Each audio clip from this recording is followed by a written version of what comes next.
Hello, everybody. You're listening to Season 3, Episode 18 of the Attempt Adventure Podcast, a podcast all about travel, finding adventure every day, and seeking out ways to make your life a little more interesting. From Longmont, Colorado, I'm your host, James Barrett, joined as always by my co-host, Michael Desrosiers in China Spring, Texas. Yeah, it's odd. And you've been there for a few weeks now. Yeah, about 3 weeks now. 3 weeks, you got a few more. About 2 more weeks left. Yeah. I'll be Not getting too ready to bad. go in about 2 weeks from today. Yeah. All right. Well, today we had a wonderful interview today. Yeah, that's right, James. I sat down with Tyler Wittkofsky. He's a RVer, traveler, mental health advocate. Really great interview. We talked about RV life. We talked about traveling the country. He's also a foodie. We talked about some of his favorite places to eat and drink in the country. We also talked about travel and adventure and mental health. So it's a great interview, and that's coming up after our morning announcements. Yeah. Morning announcements. It's like grade school all over again. But yeah, just before we get into that, got some quick announcements. I want to shout out our Ko-fi page, kofi.com/attemptadventure. There you can show us your support. Donate $1, donate $2, donate $7 million. Well, yeah. If you want to.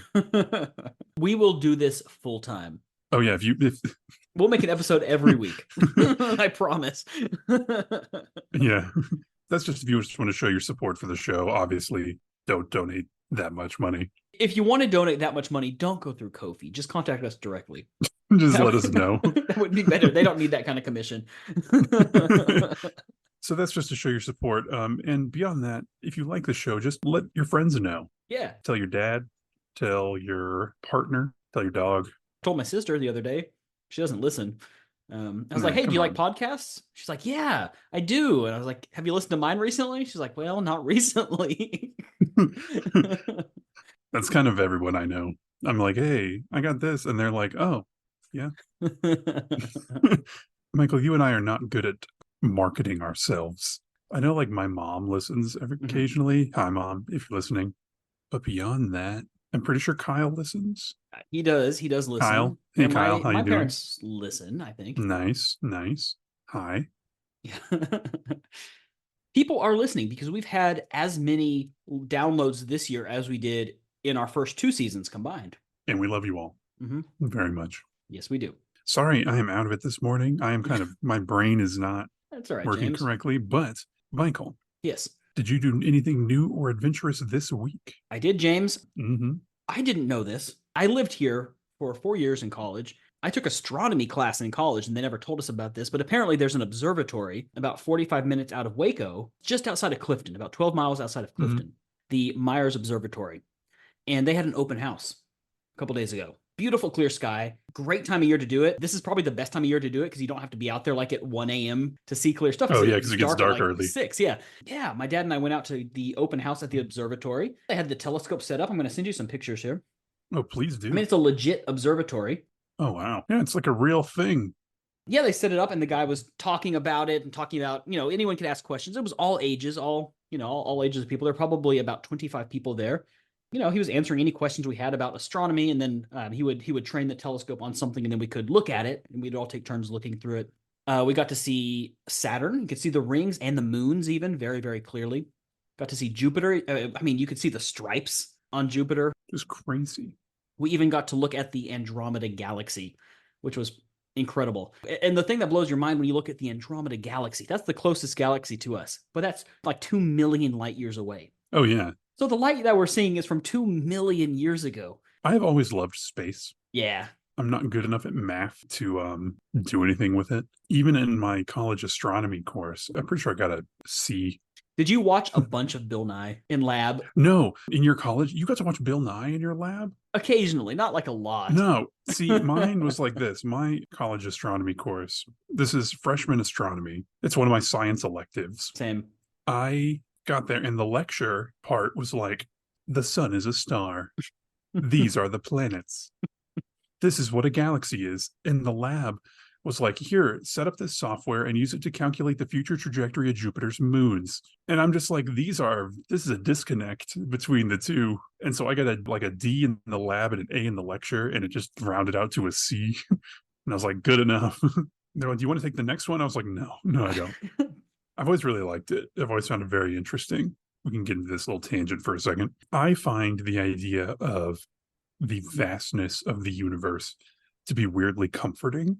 It doesn't bother me. Some people get really freaked out by it. Some people, it's like an existential crisis kind of thing. I'm totally. I mean, I don't necessarily find it comforting. I don't find it not comforting. I'm ambivalent towards it. I just accept it as It just is fact. Yeah. See, for me, it's like you look at it and when you really start like expanding outwards, you really realize how small you really are. Right. And to me, I look at it as like on my worst day that I've ever had in my life, anything that happened on that day, while it felt to me like everything was, it was like in the big scheme of things, didn't even matter. The universe keeps on trucking. And to me, I was like, okay, it puts it into perspective a little bit. Like a universal problem would be way bigger than me having a bad day. Yeah. I mean, gosh, I didn't even know this was out here, but it was dark. Mm-mm. I mean, that's the nice thing. Like, you drive 45 minutes outside of Dallas, you can barely see anything. Too You much just got light light. pollution. You drive 45 minutes out of Waco, it was so dark. You can see stars in my just Yeah, I camera, know, in your phone picture, which camera. is nuts. That's just my phone. That's what's interesting about where I live is that there are quite a bit of stars where I live. We're still close enough to the city, I think, where we get some light pollution. But Colorado in general is pretty good, at least where I am. Like all the street lights, they're not allowed to put upward light out, and they don't have many street lights. And so when it's dark, it is dark out here, man. And I think somehow the one side of the horizon being like all mountains makes it darker somehow. It kind of blocks the light from whatever is on the other side of it. It's because I'm just driving around. I'm driving at night. I'm like, it is so dark out here. But it has never been as dark as one time when I was driving home from Reno, and it was like 2 or 3 a.m. driving through the deserts of New Mexico. I mean, there's nothing out there. You have your headlights on, but you can't see more than like anything. It's like a black wall past where your headlights reach. It's crazy. I've driven out in New Mexico sometimes before, not on purpose. I try to avoid it at nighttime because of that, because it can be a little bit scary out there. I mean, there's wildlife and deer and stuff like that you don't want to, you run into. It's dark. I mean, people go out to like White Sands for the stargazing because there's just nothing out there. I'm pretty sure at White Sands you can see the Milky Way. I think it's a dark sky, like certified dark sky spot. I know Big Bend is. Yes.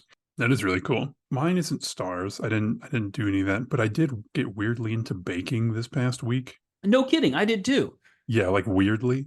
Yeah. Like I made my birthday was on Monday, the big 3-1. My mom made me a little depressed. If you're listening, Mom, you didn't really make me depressed. Because she said happy birthday, and she's like, you're starting your 32nd year around the sun. And I was like, but I'm only third. Then I thought, I was like, no, you're not one until you've been alive for a year. Oh no. But it's also, I think past a certain age, it doesn't matter what year decades matter. I think, I guess so, yeah. For me, how I view it is like, because when you're a teenager, every year is big. You turn 13, you're a teenager, and then when you're 16, you can drive, and then 18, you're an adult. You can vote, and it's exciting. And then 21, you can drink. Yeah. And 25, you can rent a car. After that, nothing matters. I guess at 35, you can be president. Yeah, right. Is it 35? Yeah, it is. Like we'll ever have a 35-year-old president. Michael and James, 20, 20, whatever. We can't do math well enough to be the president, James. Would be eligible. We will be eligible. Hey, I don't think next election will be eligible. I would never be president. No. That's a job I would never want. That is the worst job in the world.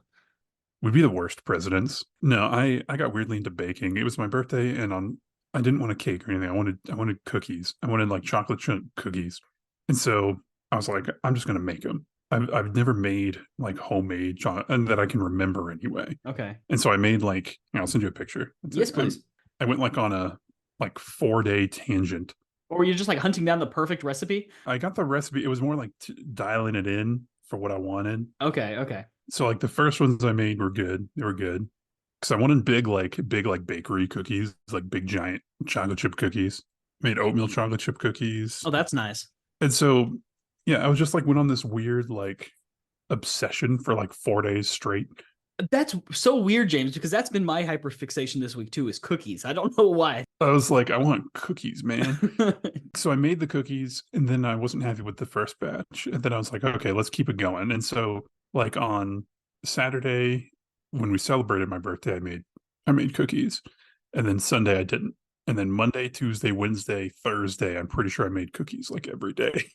And then on Friday I didn't. And then Saturday we went over to one of our friends' house for like a Christmas cookie baking day. Oh, nice. And so I made more cookies. But yeah, so that was my weird like hyperfixation.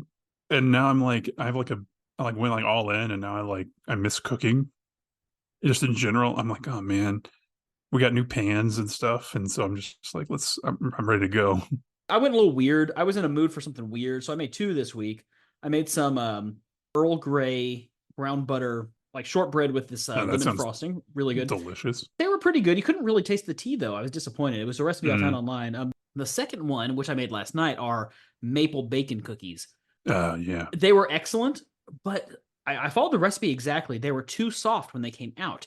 I'm not sure why. The recipe used melted butter, so maybe I should have that's weird. like not done that. But it was from imperial sugar. It was like a recipe from like a normal. I've never, I've never heard a baking recipe or a cookie recipe use melted butter. I It's haven't odd. either. I haven't either. But I mean, it wasn't just some random food blogger. It was from Yeah, Imperial Sugar's website. So maybe I would try it again with like softened butter, like you're supposed to. yeah. I did find a recipe that uses you cook bacon. It's chocolate chunk cookie, but you cook bacon and then you use bacon grease instead of butter. And I'm like, boy, that's probably delicious. But anyway, so that's what I've did this week. I've just been going on a crazy baking tangent. But yeah, so let's see. Do you want to just since we've gone on for that for a while, you want to just jump right into the interview? Tyler and I had a really, really great conversation. RV life sounds fantastic. I mean, if I was living here, and I probably couldn't convince my wife to do it, but if I was able to, it would be great. I mean, it sounds really awesome. It sounds like a great lifestyle. If you're interested in RVing, if you're interested in road tripping, if you're interested in traveling the country, if you're interested in, mental health awareness, things like that, and the way that that's affected by travel and adventure, well, have a listen. I think you'll enjoy this episode.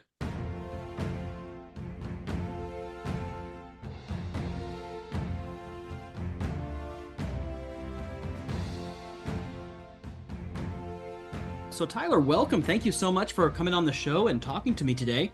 Absolutely. Thanks for having me, Michael.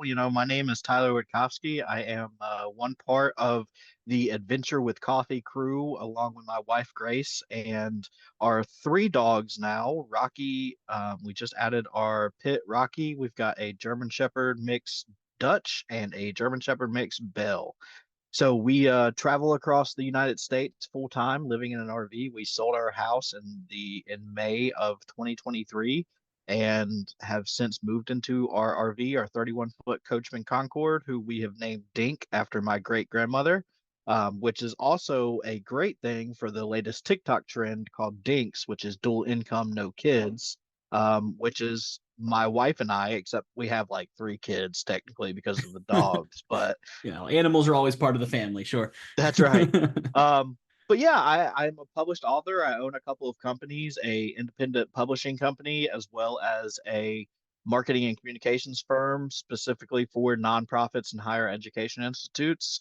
Um, I also do a little bit of blogging with Adventure with Coffee, as I mentioned, for destination tips and tricks, different places we find on the road, as well as RV tips, lessons we've learned on the road, because trust me, we've learned a lot of lessons on the road. And it's only been about 6 or 7 months now. So, and then I blog for TylerWittkofsky.com, which is my mental health and marketing blog. So big into writing. My grandmother was she was an English teacher whenever I was growing up, and later my elementary school principal, and she was a huge influence on my life and really sparked this passion for writing and creativity. And just I remember whenever we were little, traveling across the state of North Carolina with my grandparents. Every summer we would go somewhere different, and it was just always so fun to travel, and that's really where my love for travel started. So, what made you make the decision to hit the road in the first place? I would imagine that's a big decision to make. Yeah, so me and my wife have been together for going on 9 years now. It'll be 9 years in 2024. And for every year for our anniversary, whether it be our dating anniversary or since we've been married, our wedding anniversary, we would travel to a different state. And it was our goal to hit 50 states by the time we hit 50. So it's always been a passion of ours to travel, and we were spending so much money at Airbnbs and hotels and things like that that we decided that we were going to invest in a RV and be able to, travel whenever we wanted and, just enjoy that kind of lifestyle. My wife worked remotely at the time. I owned my own companies and was able to work from anywhere. So we were like, we could just pick up and leave one week and go anywhere. And then I got to thinking about it for a couple months, and I was like, what would be really cool is if I didn't have to pick up and go anywhere. I could just go anywhere anytime I wanted because my life was on the. So my wife and I talked about selling our house, and I came to her in January of 2023 with the idea, and I said, "Hey, I want to sell the house and move into the RV full time." And she looked at me and said, "You're absolutely crazy. Have you taken your medicine today?" And I told her, I was like, "No, hear me out. Give me at least a week." And she said she would think about it for a week, and we would rediscuss it at the Mhm. end of that period. So throughout that week, I was telling her, we could wake up somewhere different every single day. Like we wouldn't be confined to our hometown anymore because Mhm. it wasn't really her hometown, but she had been there for most of her life. And I Okay. was born and raised in Leland, North Carolina, where we're from. And man, it was just the small town life was getting to us. It was so Mhm. much drama, so much expectations, and everybody knew everybody that we just wanted to get away from it. So Sure. I I convinced her at the end of that week, Wow. and she said, "Okay, let's really think about this for about a month, and if we're both still on the same page, then we'll sell the house."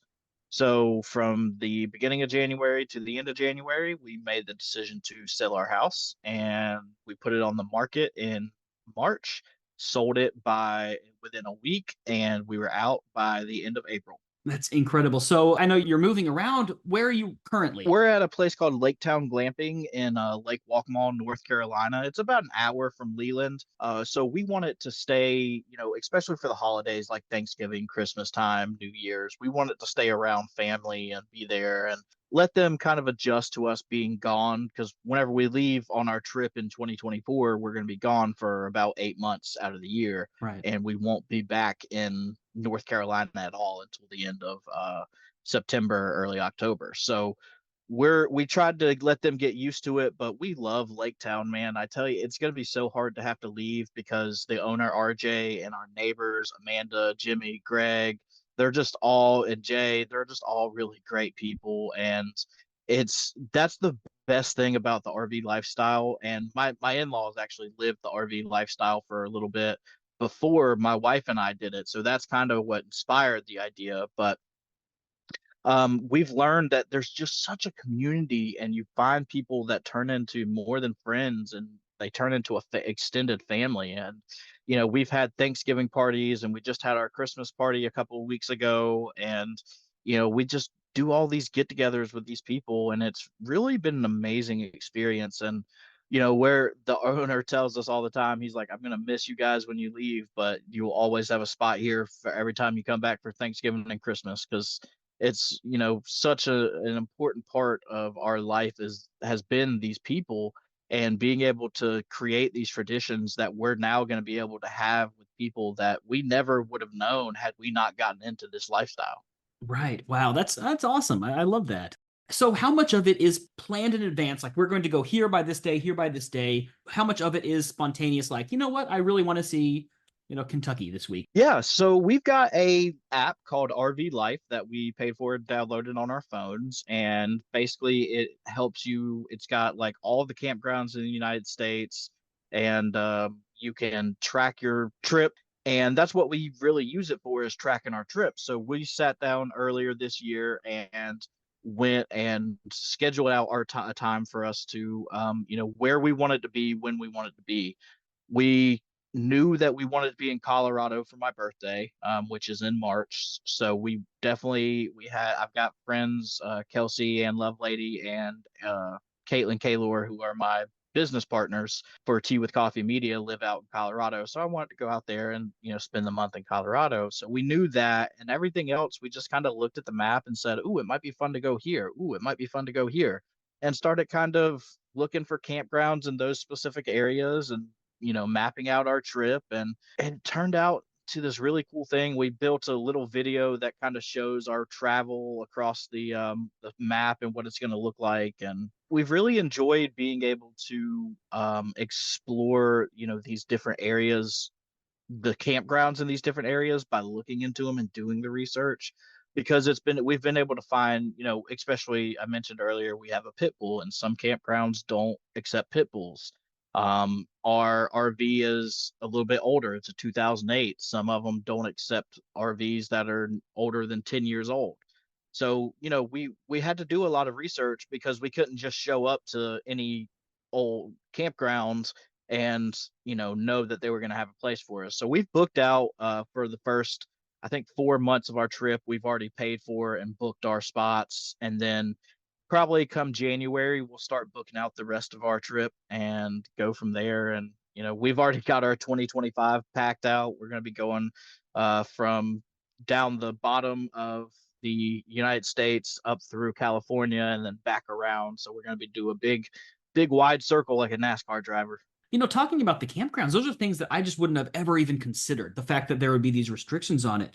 I'm sure that the in-laws are helpful, people that have done it, but what are some of the most helpful resources if someone wants to get into RV life? Oh, yeah, there are so many helpful resources out there, blogs that are super helpful. RV Life has their own blog.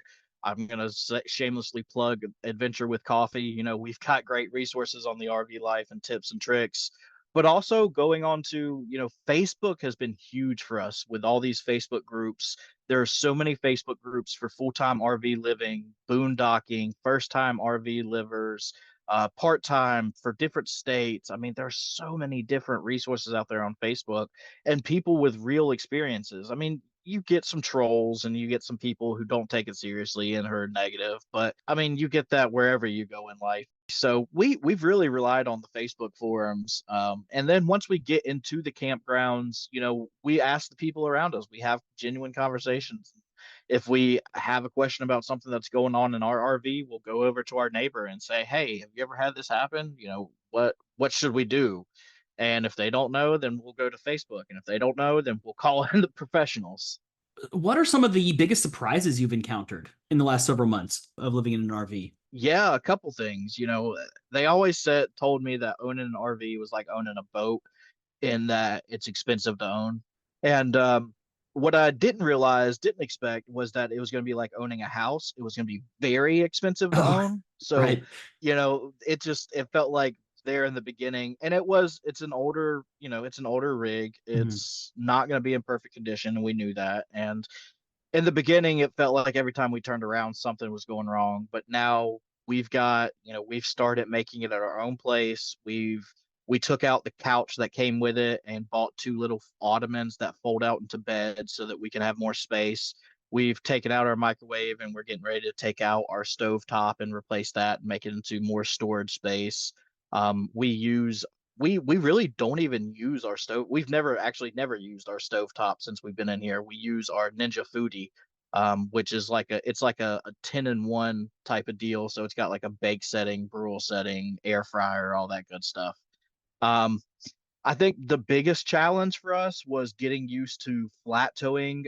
We had to get a flat towed vehicle. So we traded in both of our cars whenever we sold the house and got a Jeep that was able to be flat towed.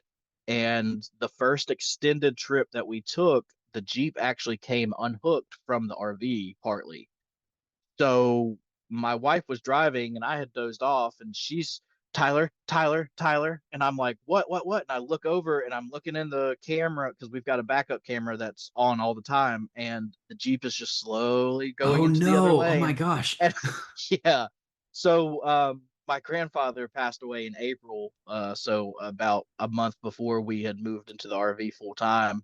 And he was, your typical man's man, was always outdoors working on big equipment. And I told my wife, I was like, that was his way of slapping me upside the head, telling me I didn't double, triple check. And so ever since that day, I have double, triple check, and I hear his voice in the back of my head saying that, don't forget to check it. Don't forget to check it. Good lesson to learn early on, I guess. Wow. Yes, and with no damage, with no damage. Can't even imagine. I would be panicking so bad. Yeah, my wife did amazing because she was the one driving and she got us off the road enough to where we could, safely try to get everything figured out and Yeah. fixed. And the only thing that happened was one of the pins in the connection had bent, so the manufacturer sent us a new one for free. So couldn't, Blue Ox, shout out to them for that awesome hookup there. Are there any parts of the country that you're especially looking forward to? Things that you're really excited to see that you haven't yet that's sort of like on your bucket list? Yeah, so next year we are going to spend probably right after Christmas or right before Christmas in Florida for Disney World, Harry Potter No Land, fun. Universal, all of that good stuff. My wife and I, neither one of us have ever been. And she's a huge Harry Potter fan. I'm a huge Harry Potter fan. We both love Disney. And we're like, we're going to go and we're going to get the RV camp pass for Disney and stay on the Disney park so that we can just wake up and walk right to the park. Oh, how cool. I didn't know that was an option. Yeah, That's yes. incredible. Yeah, so we're really excited about that. Then I'm really excited for Colorado. Hmm. I get to see two of my best friends that Yeah. one of them I've only met through online interactions. The other one I've only seen once before in my life. So I get to spend a whole month with them now. So I'm super excited. And then also excited to make our way to Texas next year to see my other business partner, Victoria Moxley.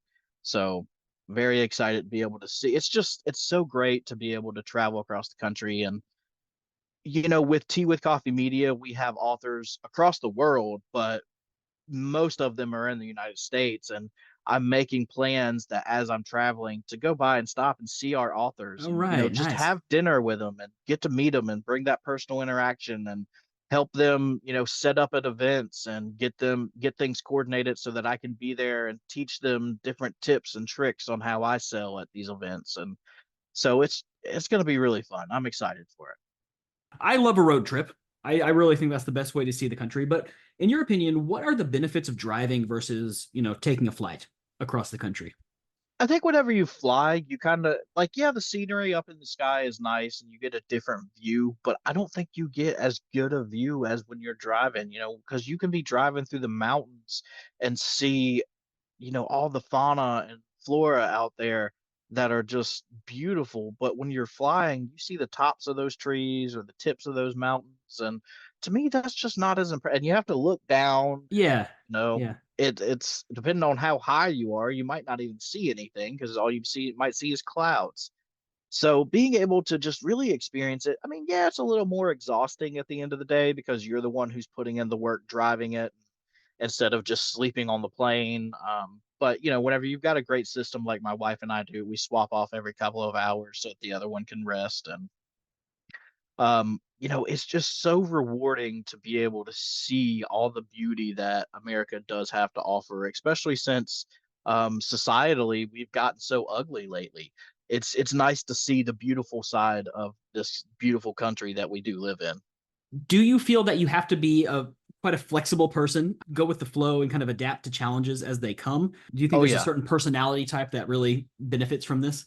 I wouldn't say there's a certain type of personality that benefits this because my wife and I are definitely two different personalities, and like we're on fast opposites of the spectrum on a lot of different Okay. personality traits.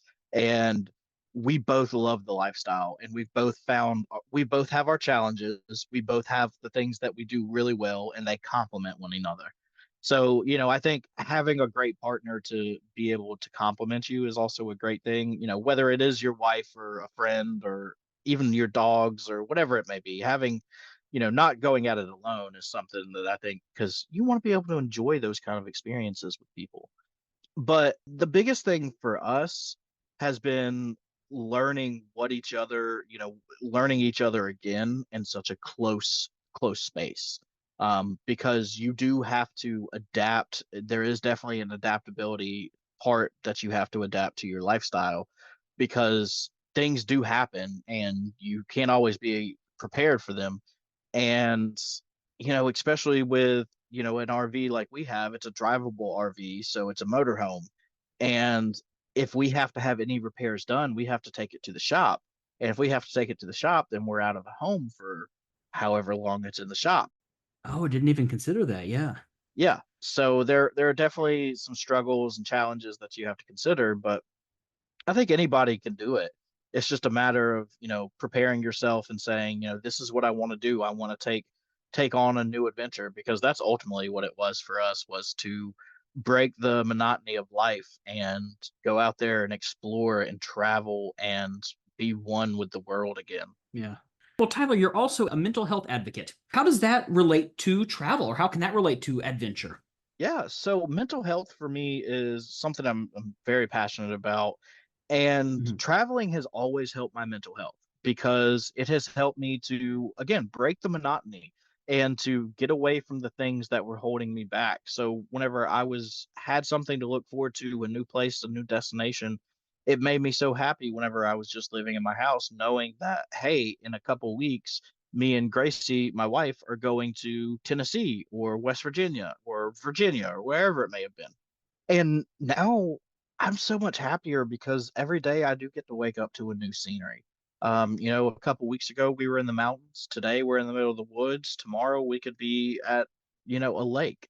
And Mhm. that's the beauty of this lifestyle, is just being able to break the monotony and be refreshed and recharged every couple of weeks whenever you travel to a new place, so that if you do get burnt out on your living situation, it's like, hey, I'm in a whole new town, whole new state now, living with different people and getting to meet different people and not being surrounded by the toxicity that you're used to.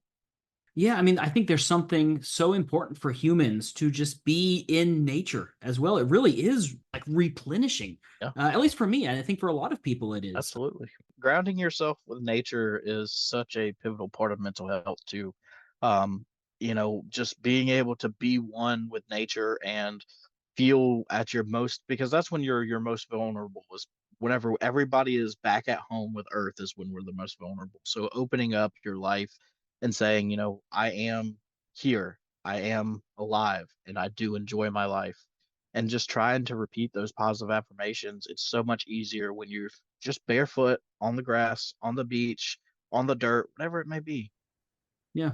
So if someone is maybe living in a big city or isn't able to get out into the wilderness, really, how can they still sort of experience that adventure in a way that can help sort of replenish them? Yeah, there's for people who are bound to their house for whatever it may be, medical reasons or personal reasons, there's Mhm. always different adventure blogs like mine and different YouTube channels out there where people can really get to, while you may not get to explore, you can see what's out there and see the beauty and see the people, because and don't just rely on, your TV. And I know that sounds crazy because that's where a lot of the best quality comes from, but do they really capture the most authentic essence of those communities? And that's what I try to do with my Adventure with Coffee blog, for people that are still back at home or can't travel or whatever it may be.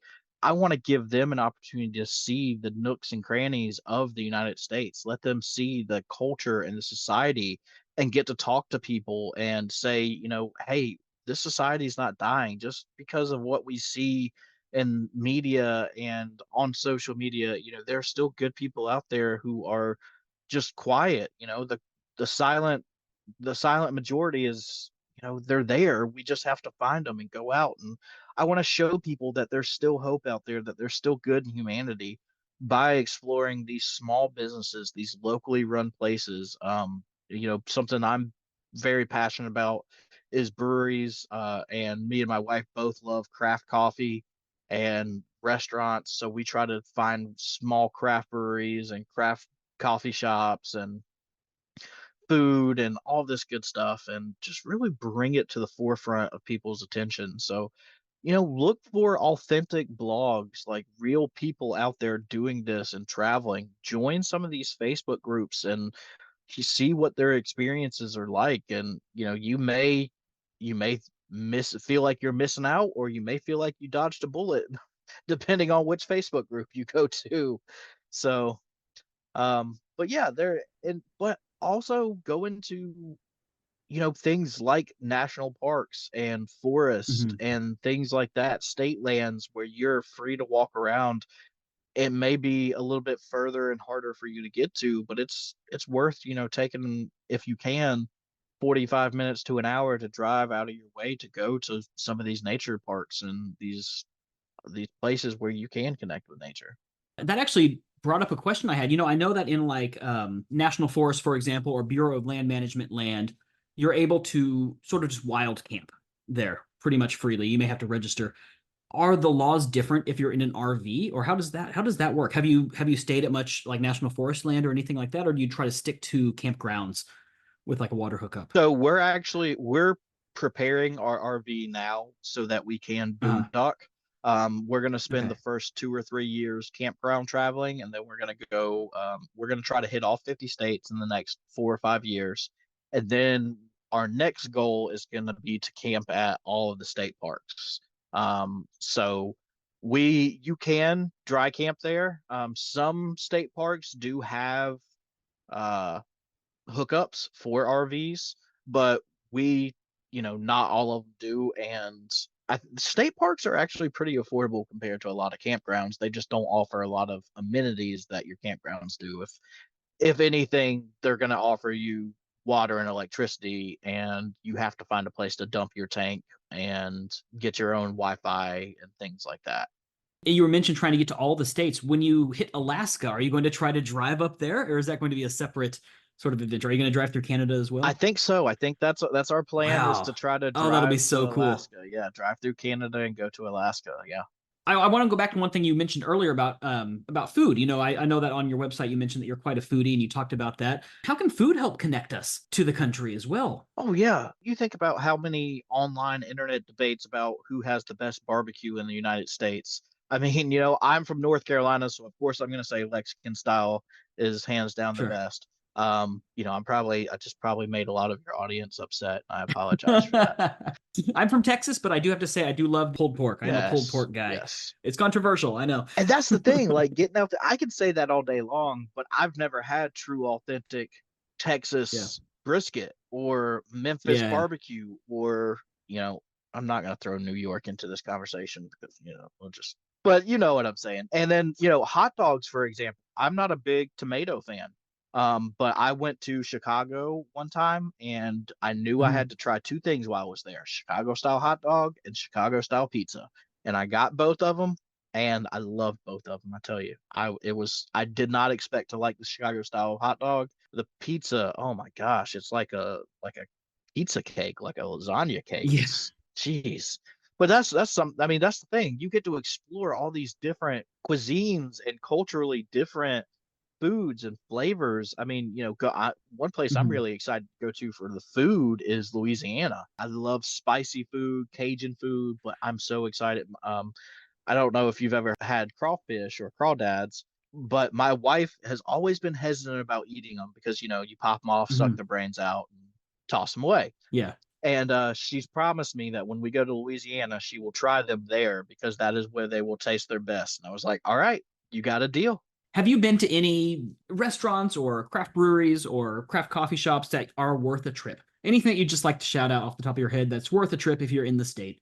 I'm gonna go with probably one of my favorite breweries to go to is White Elephant in Mount Airy, North Carolina. They are very small. They're a micro craft brewery, so they don't distribute it. They just sell it in their shop. But they are some of the absolute nicest people I have ever met. I mean, every time I go in there, I talk to them, have conversations about, their brewing process, what their latest brews are. Their beer is so good. Another really good place that I like is Edward Teach Brewing in Wilmington, North Carolina. They are my favorite brewery, absolutely.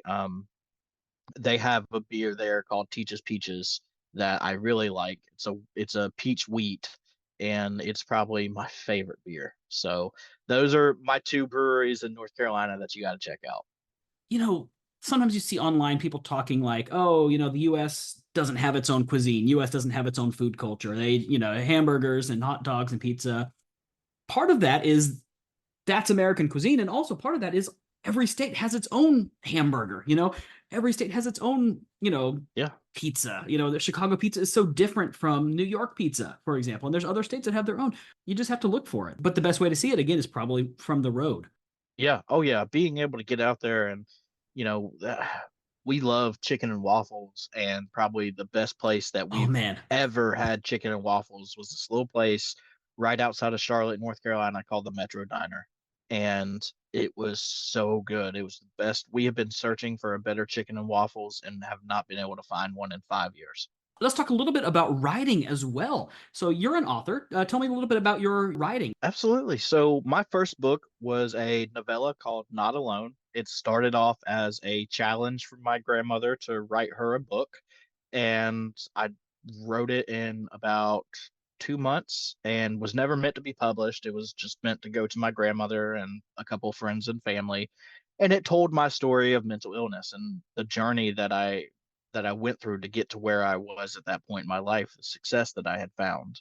And I wanted to show people, like the people close to me, my friends and family, how far I'd come and the things that they didn't realize, the pieces that they hadn't been a part of. And what I found was they really loved that story and wanted me to publish it, and they pushed me to publish it.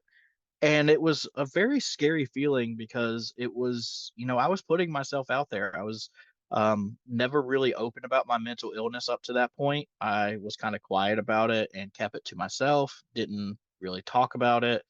And after I made the decision to publish the book, I said, you know what? This is it. This is me. I am I am who I am, and there's no point in being ashamed of it.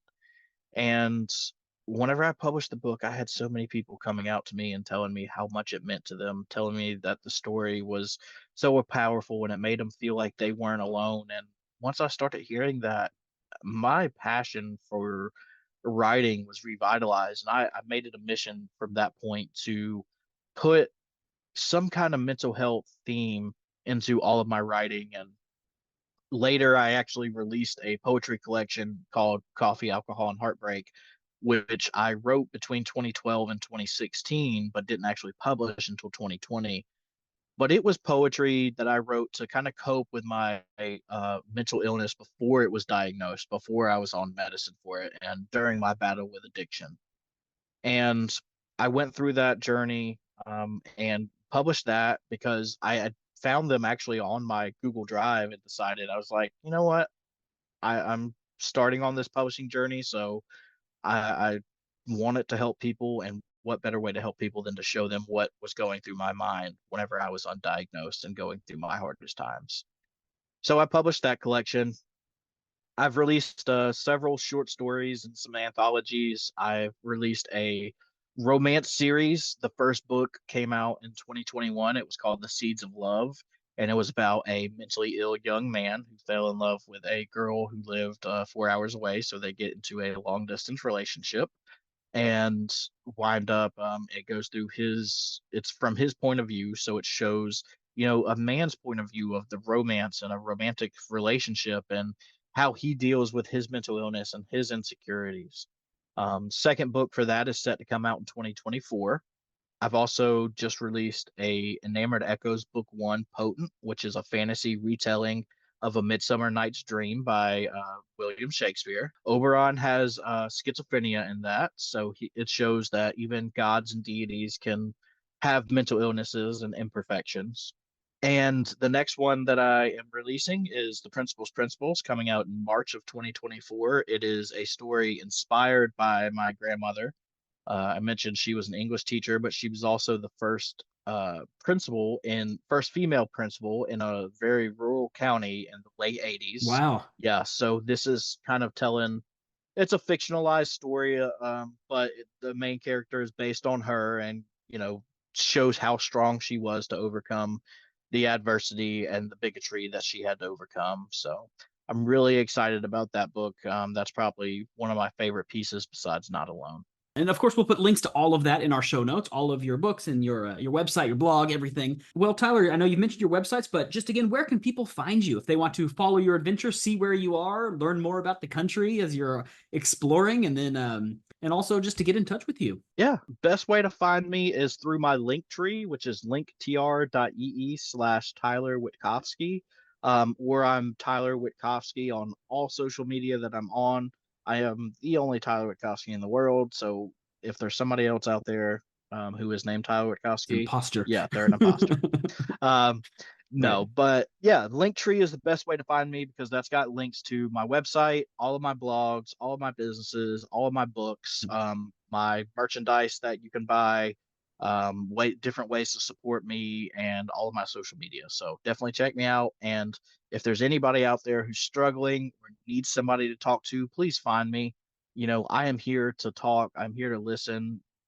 I may not get back to you right away, but I am here and I do want to listen to your story. Are there any resources you'd like to shout out for anyone that might be struggling? Absolutely. I think, as far as mental health goes, NAMI and the Mighty have been two great resources for me. NAMI has local chapters. They're a nonprofit organization that provides resources. The Mighty is an online magazine. I've written a couple articles for them. They are a great resource. Paws for Patrick is also a great one for people trying to find emotional support animals. I also love WriteHive, which is a writing nonprofit, but they do also focus on non mental health for nonprofits or mental health for writers. I've spent a lot of time doing panels for them on various subjects such as mental health for writers. So definitely check out those three organizations. Excellent. Yes, and we will put links to all of those on our show notes as well. So anyone that wants to, they can click on those and check those out too. Tyler, thank you so much for taking your time to meet with me today. That was awesome. I really, if I didn't live in such a small, faraway country, I would be so inspired to get my own RV. I would love that. I would absolutely love the freedom of that. It doesn't work so well in Thailand. I'm so excited to follow your adventures as you just keep exploring. I will be following and seeing where you are and seeing what you're up to. It's going to be, I'll be living vicariously through you Amazing. as you're traveling around. Thank you so much. I'm looking forward to hearing from you and hearing what you think about our adventures. Absolutely.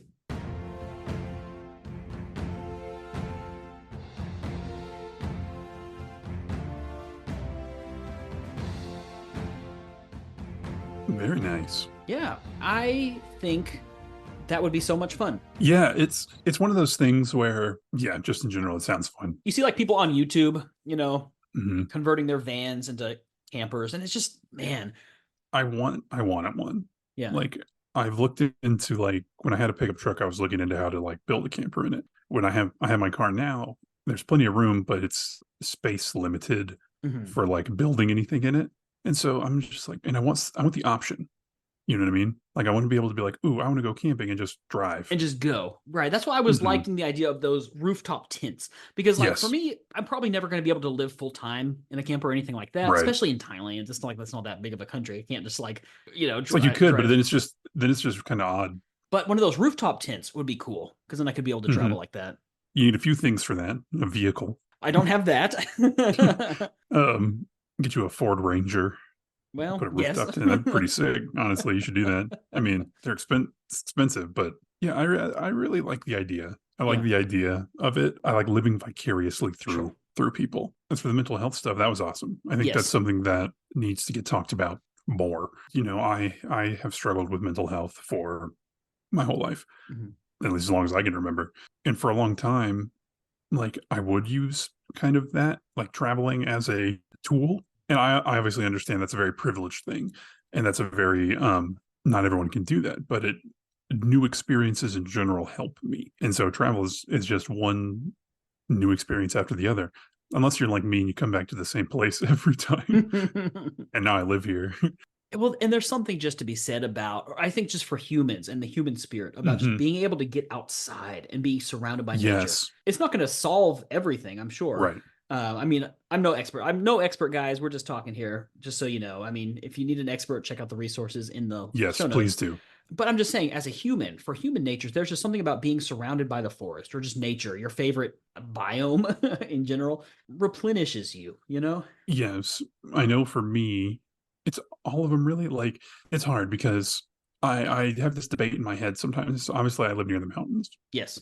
And that is when I think of someplace peaceful is the mountains for me. But I also feel the same way about like being near the ocean and all these other things. It's just being in the woods. So wherever that place is for you, It's very nice. And for me, I get very antsy if I go too long. Here's just an article from the American Psychological Association talking about how frequent exposure to nature can reduce reported anxiety, lower stress levels, reduce risks of depression and other psychiatric disorders, cause upticks in empathy and cooperation. So it says there's mounting evidence from dozens and dozens of researchers that nature has benefits not just for our physical, but also our psychological human well-being. Yeah. Just by walking in nature or even taking a walk around your urban area. So I like that they emphasize that just walking around an urban area. It's getting outside even more so than just like being in the wilderness. Because that's, for most people, the wilderness is not accessible in their day-to-day life. But there's a very clear correlation between vitamin D exposure and just happiness as well. I mean, chemically, that's not anecdotal. That's a chemical thing. Right. And, especially during these winter months, it's very tough. Oh, seasonal affective disorder is legit. I mean, I live in Texas here in Thailand, so I don't really, deal with it. But like people that live up north, it's serious. I mean, it's a real thing. Yeah. I know here, we're not even the worst. Like we get the 21st is the winter solstice, and we're gonna get like 6 hours of sunlight. Like 8-9 hours of sunlight, something like that. I think Juneau, Alaska gets like 6 hours of sunlight on the winter solstice day, and it's like barely cresting. I personally don't suffer from seasonal affective disorder, but I know it can be devastating to people. It can be really, really bad.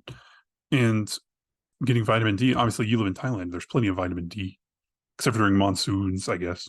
We basically live in the summer all year round. So seasonal affective disorder, I mean, maybe it's a thing. Maybe it affects people in Thailand. I don't know. But I'm going to say it's probably not as much, if anything. But like, people up in especially like the northern, in Canada and places like that, like it's just tough. Oh yeah, I was watching a documentary about Yakutsk in Russia. Mm-hmm. And they're like under like vitamin D sun lamps just to feel normal, I know people that work in Antarctica take vitamin D supplements.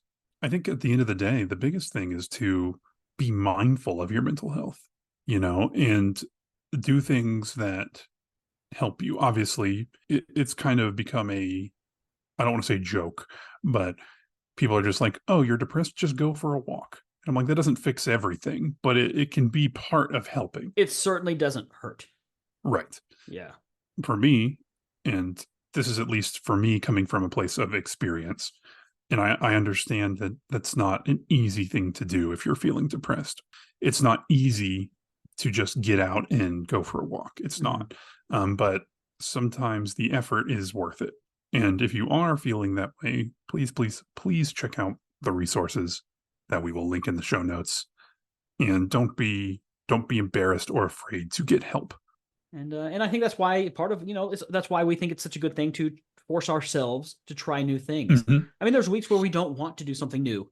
We try to. It's a lot. Having a new experience can broaden our minds and help us just to get out of our bubbles. And I always feel good when I do it. I don't know about you, Michael, but I am fairly lazy by nature. Sure. Yeah. That's why we're trying to make a podcast our career. Oh, yeah. Oof. Shots fired. At ourselves. at us. It's hard. Sometimes I'm just like, I don't want to get outside, especially if it's cold or whatever. I'm just like, But then whenever I do it, I'm like, oh, that was great. I should do that more. So Tyler, thank you so much. Yes. Wait to follow your adventures and see what you're up to, see where you're traveling, see what you're eating, and all the cool stuff that you're up to next. All righty, Michael. Yeah. I believe it is my turn, and it is time for Adventures in the News. I have this one. It'll be a little short one, but the title is Coast Guard Arrests a Man Trying to Run a Giant Hamster Wheel Across the Atlantic. Wait, wow. It was a floating one. It's a floating hamster wheel. Okay. Is there a picture of this? Let me. Yeah, I'll send you it. Okay. I can't visualize this. Is it one of those balls that you like? No, that would be smarter. When you're like at the grill or something, and you're like getting one of those big inflatable balls, and you. There you go. Oh man. Okay. So, folks, I'm going to try to describe this. We can try to describe this. It's a canister with just like buoys on the outside or something. Yeah. So dumb. So. Okay. They're just like, they look like yoga balls. It looks like just like a bunch of yoga balls glued to It's a hydropod made of buoys. Yep. What? Try as he might, Reza Bellucci cannot reach his destination without running afoul of the U.S. Coast Guard. Uh-huh. Bellucci, who lives in Florida after being granted asylum from Iran, was taken in by the Coast Guard last week aboard his vessel following several days of back and forth with the authorities. Florida's horrible. I have to get back to Iran. He was about 70 miles east of Tybee Island, Georgia. Wow, he got remarkably far. Yeah, he told officers his destination was London, England. Oh, come on, man. So he is really into it. I had very mixed thoughts about this. So first of all, I was going to ask it. They arrested him. What was his crime? But if his crime actually, if he's trying to go to London, that's probably just illegal immigration, right? Trying to get to another country. He was just trying to go back and forth. Just for fun? Just to do it? Yeah, I think he just wants to do it. He has attempted voyages in similar homemade vessels in 2014, 2016, and 2021, all of which resulted in Coast Guard intervention. The issue in this one is his vessel was not registered. Because there's nothing that is illegal about having a man-made, a self-propelled boat across the ocean. People row and stuff. It's just dumb. Like, it is, yes, not to be those people that do that, but like manifestly unsafe. What he is doing is stupid. Yeah, very unsafe. I mean, just register it. It's not that hard, I don't think. I don't know. He faces charges of obstruction of boarding and violation of a captain of the port order. It's just his dream. He's just going to keep doing it. How far would he have to get out before, like? Well, so for the Coast Guard, he'd have to be out of U.S. territorial waters because they patrol. Which I don't know how far that goes out. So how big do you think the vessel is? Is it less than 12 feet, between 12 and 16 feet, or between 16 and 26? 12 and 16, probably. It does not look very large. Between 12 and 16 feet, the fee to register a vessel is $28.75 in Florida. Come on, man. So, but does it count as a vessel? Like, what's the qualification? It's just odd. Like, I applaud his ambition. But yeah, so there's a guy trying to do that. So that, I would say, is an example of the dark side of adventuring. Adventuring is great, but do it right. Do it properly, do it legally, do it safely. Yeah, because you hear all these things as people like climbing mountains that are illegal to climb. You hear all these things, like, just don't do that. Like, it's going to get you in trouble. Yeah, you hear the stories about people that succeeded and they have a great story and everything like that. And but like, be safe. I mean, to be fair, I did illegally climb a mountain earlier this year, and on accident. On accident. So listen back to season 3, episode 1 of this podcast. I did get detained and I got fined. Not my fault, to be fair. Poor signage. Yes. However, still, if I had known, I wouldn't have done that. So be safe, folks. Be safe, be smart. Yeah, just be safe. Know your local rules and regulations, because you don't want to be detained in a foreign country. No. Or your own country. You just don't want to be detained anywhere. You don't want to be detained in your own country either. That's not fun either. All right, everybody. Well, thank you so much for listening. If you enjoyed the show, you can find more Attempt Adventure content on Instagram, YouTube. I think that's it. Facebook, the big one. I'm not on Facebook, so I forget about it. YouTube is fun. We've got a lot of fun stuff on our YouTube channel now. Yeah, we do. Go to youtube.com/@attemptadventure, and you can see all sorts of fun stuff we've been doing. Videos and games.